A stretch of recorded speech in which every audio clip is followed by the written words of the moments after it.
Hello students, welcome back to my YouTube channel Toppers World. In today's video, I'm going to discuss with you very important information regarding how to clear UK study visa interview. You know, in these days, if you want to go to UK for higher studies without IELTS especially, and there you have to appear for an interview. That interview can be conducted by the university or sometimes by any embassy official. Mostly that is a Skype interview, and there are certain set of questions that are asked. In this video, I am going to tell you that what kind of questions are there that you have to prepare for, you have to pay maximum attention on. And some of the questions are related to your offer letter. You have to find the answers in your offer letter. Some questions which are very important, I am going to discuss the answer with you, that how can you attempt those questions. My friend, there are certain basic things that you have to take care of. First of all, when you appear for the interview on Skype, you should be in the formal dress and you should look confident, like you should have a smile on your face, and you should be mentally prepared for that situation. Suppose you get a phone call from embassy or university employee, you can take the time, you can request them that they should give you 10 minutes time to get ready for the interview, or you can say that I am not at home at present, let me reach any peaceful place or my room of the house so I can attend that interview. So now let's see the type of questions that are being asked over there. The first question that they will ask you, what is your university name, or where the university is, its location, and then they can ask you its website address, or campus, means which campus are you going to study in, is it in London or in Birmingham or anywhere else, and the course name. All these four questions are already answers to all these four questions are already mentioned in your offer letter. You will get the university name over there, its website address there, and the campus and course name. All the four questions are already the answer you are having on offer letter. Now let's see example. The interviewer can ask you, what is the university name, where do you want to go for your studies. You can say, for example, it's a Cambridge University. The university name is Cambridge University. What is its website address? Its website address is www.cu/London/international. Campus, its campus is in London.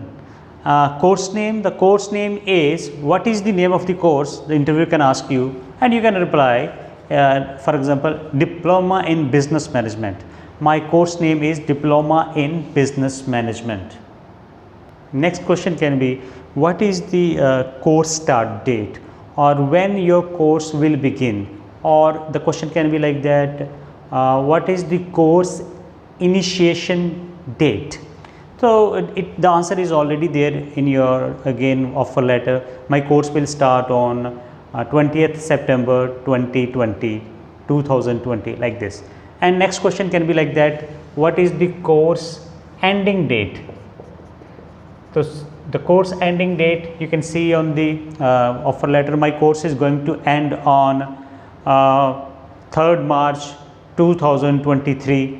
Then question can be like, what is the duration of your course. So what is the duration of your course? You can say that my course is 2-year course or 3-year diploma course. The next question is, the next most important question is, what is the total fees of your course. You can say the total fees of my course, for example, 16,000 pound.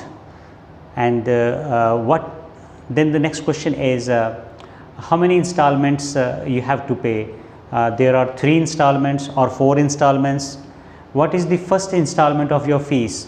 My first installment of fees is 4,000 pound or 3,000 pound, whatever it is the condition mentioned over there on your offer letter, you will answer like that. My total course fees is pound 16,000, and the first installment is of pound 4,000 or 3,000, depending upon your offer letter. This question is very important. What is your course content? And the same question can also be asked like that, what are you going to study in this course? So the answer to this question again depend upon which course are you going to choose. Suppose your course is business management, then you can say that I am going to study principles of business management, financial accounting, marketing management, personnel management, economics, international business and trade. So these kind of subjects can be there. For that information, you should go to the your university's website, and then you should search over there information related to your course, and the content subjects are there mentioned, and you can write down from that website the list of the subjects that are you going to study. So this is a very important question. You should remember by heart that what subject are you going to study in this course. The interviewer can ask you a lot of questions related to your previous qualification. He or she can ask you what is your educational qualification. You can say I am 10+2, or I am a diploma holder, I have done diploma in computer application or diploma in business management. Whatever the previous study you have done, you have to answer that my qualification is 10+2. Then they can ask you that what subjects did you study. You can say that I have studied 10+2 commerce, and my subjects are business management, financial accounting, or international trade. Such kind of subjects are there. Or you can say that I have studied non-medical, physics, chemistry, mathematics. So if you have a study gap, then a big problem will be there. You have to cover your study gap. Suppose you have done 10+2 in 2018, and you are going to get admission for 2020 intake. So you have to tell them that what you have done in that in the period of 2 years. So sometimes your agents, consultants give you any certification, or tell you that you should add any computer course or something like that to cover the gap. For those gaps, you should have detail of your means full information about that course, like what computer course you have done, what subjects you have studied, where you have taken that course, what was your course fees there, who was your instructor there, how many students were there with you in the class. And you should also know the name of some of the students, because interviewer can catch you over there, because you are not supposed to leave any loopholes here. If you have some wrong information given and they can cross check by making phone call to that institute, then surely you are going to get rejected for this visa. So this is a very important here, that you should prepare for study gap, and whatever the documents are you showing for that gap, you should study those documents. Mostly students make mistake here.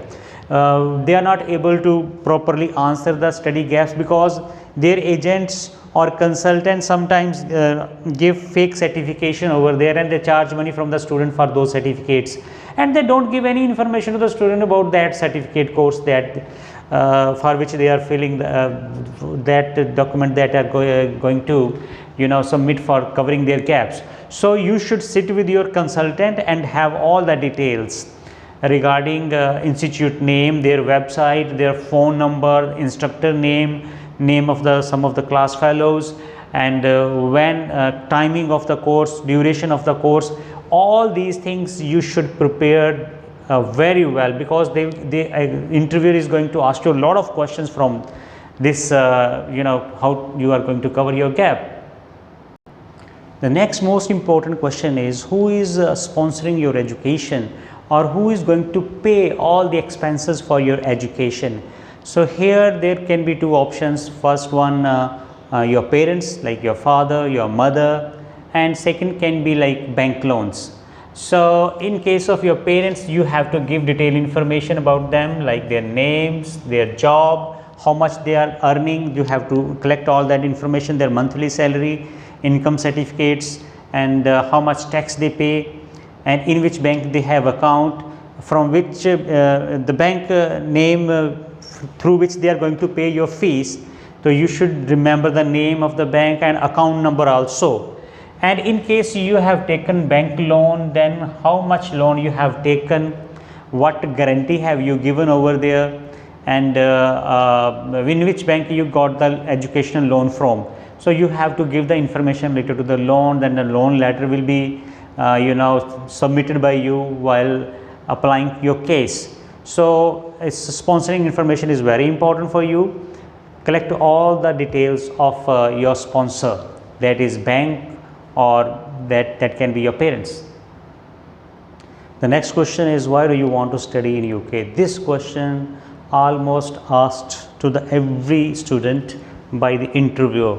Here you can answer like that, I want to study in UK because UK's education is the best in all over the world. Second thing is that UK is a very peaceful country, the crime rate is very less over there. And the third thing is that the kind of the course that I am going to do in UK is available in UK in many universities, and the standard of the teaching, the infrastructure, educational infrastructure for that course is the best over here. The same course is not available in my country, so that is why I also want to go to study in UK. Already many students from my community is studying in the UK in different universities, and some of them are my friends, and they have given me very good feedback regarding UK's study system. Moreover, the climatic conditions in the UK are very favorable to Indians, so that's the reason I would like to go to study in UK. The next question is, why do you not like to do this course in your own country? So here can you answer like that. For example, if you are an Indian student, then you can say that though this course is available in my country, but only few universities are providing this course, and as India's population is quite high, so competition level is very high over here. It's very difficult for us to get the seat in any reputed university. Moreover, there is a reservation system, there is also very high course fees. So I think that it's better for me to get admission in any international university in a reputed country like England or UK, where I can have this course. Moreover, the degree provided by UK is recognized in all over the world, and it is very easy for me to get a job. It will boost up my career options in the future. So that is why I am going to do this course in UK, not in India or not in my own country. The next question can be, why do you want to do diploma in business management, or whatever the course you are choosing, like BSc, IT, or computer application, BCA, MBA, etc. So depending upon your course, you will have a different kind of answers here. For example, if you are going to do diploma in business management, then you can say that I would like to do diploma in business management because it has great career options for me. Like I can start my own business after completing this course, or I can get a job in any reputed multinational company. As I am going to do my course in UK. Its study is recognized in all over the world. So I think that if I successfully complete this course with flying colors or with good score, I will be able to get a job in any multinational company or any kind of company which indulge in manufacturing, trading, marketing. So it has great career options for me. After the completion of your course, what will you do, or what will you do after completing your course? At this point you should answer that I will come back to my country because in my country there is a big scope for this course, and I will start my career in my country after completing my degree. You shouldn't say over there that I will go for my next study, or I will search job over there, I will try to get a visa, extend my visa there, or I will try to apply for PR. Just straightforwardly say that I will go back to my country. In this way you will be able to show them that you are going to UK for study only. So it will give extra advantage to you in your getting the visa. The most important question over here is career options. If the examiner asks you what are the career options with you after completing this course, then you can say like that you can start your own business, like I can do my own business in my country, or I can do at least a job in the multinational companies like Infosys, TCS, like Tata Consultancy Services, Google, Microsoft. Hindustan Unilever Limited. So many companies are there. You should remember the name of some of the companies. At the time of the interview, you should be able to straightforwardly, confidently tell their names where you can find the job. Last, my suggestion is that throughout your interview, you should keep smiling, have a big smile on your face, and exhibit your confidence level. The question that you don't know, suppose if they ask you any question that you have never expected them to ask you, and you don't know the answer, you can straightforwardly or frankly admit that I have no information about this, or you can say that I can provide you information about this question later on. So it's better to admit that you don't know rather than giving fake or false information. So thank you guys. I hope that all these questions will be very useful to you in your preparation, and I hope that you should successfully clear your UK's educational study visa interview. Thank you very much for watching this video. Have a nice day.